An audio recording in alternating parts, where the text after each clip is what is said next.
जो ग्राउंड से अरेस्ट की furnished which don't demonstrate the necessity to arrest. तो अभी फिलहाल पूरी टेक्निकलिटी पर अभिषेक मनु सिंघवी जा रहे हैं। उनका कहना था, वो पूछ रहे हैं कोर्ट में कि अरेस्ट करने की जरूरत क्या थी, क्या ऐसी जरूरत आन पड़ी कि अरविंद केजरीवाल को अरेस्ट ही करना पड़ा।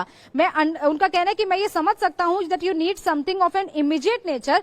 The entire remand application is copy paste of grounds of arrest except last few paras. यानी कि आपने जो भी अरेस्ट के टाइम पे आपने जो ग्राउंड दिए वही चीजें आप रिमांड के टाइम पे कैसे मांग सकते हैं। आपने पहले किसी शख्स को अरेस्ट किया, उसकी एक आपने अरेस्टिंग कॉपी बनाई कि इस आधार पर हम अरेस्ट कर रहे हैं, वो अरेस्ट कॉपी आपने उनके परिवार को थमाई, उनके वकील को दी। लेकिन अब आप जब रिमांड कॉपी ला रहे हैं तो उसमें भी आप उन्हीं चीजों का जिक्र कर रहे हैं, सिर्फ लास्ट के कुछ पैराग्राफ्स को छोड़ के। तो उनका कहना है कि जो अरेस्ट करने वाला जो नोटिस दिया गया था, कॉपी दी गई थी, और जो रिमांड की कॉपी है, दोनों में सेम चीजों का जिक्र है। ये कैसे हो सकता है। तो देखिए, अभिषेक मनु सिंघवी है, ऐसे में एसजी राजू के लिए, ईडी के लिए भी आसान नहीं होगा कि इतनी आसानी से अरविंद केजरीवाल की रिमांड उनको मिल जाए, क्योंकि हर एक टेक्निकलिटी पर वो जाएंगे। लेकिन कई केसेस में हमने देखा है कि टेक्निकलिटीज पर भी जाते हैं, लेकिन वहां पर फैक्ट्स थोड़े भारी पड़ जाते हैं। तो अब देखना होगा कि फैक्ट्स ईडी के ज्यादा भारी पड़ते हैं या फिर अभिषेक मनु सिंघवी की टेक्निकलिटीज इस पर भारी पड़ती हैं। जी हाँ, बिल्कुल जो बात गोनिका आप बता रही हैं, कोर्ट के अंदर अभिषेक मनु सिंघवी यही कह रहे हैं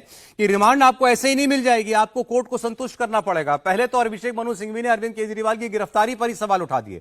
रिमांड पर इस वक्त बहस नहीं हो रही, अभिषेक मनु सिंघवी गिरफ्तारी पर बहस कर रहे हैं कि आपने गिरफ्तारी क्यों किया अरविंद केजरीवाल को।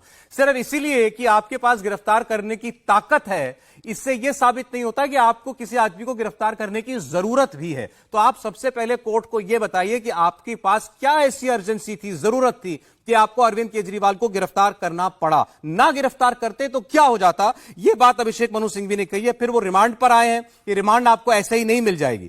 अरविंद केजरीवाल के वकील ये कह रहे हैं कि अन्य कानूनों के विपरीत, बाकी जो भी कानून होते हैं उसके विपरीत, ये जो ईडी का, पीएमएलए का कानून है, मनी लॉन्ड्रिंग का, इसमें मैं पहले से ही अपराध का दोषी हूं, मतलब मुझे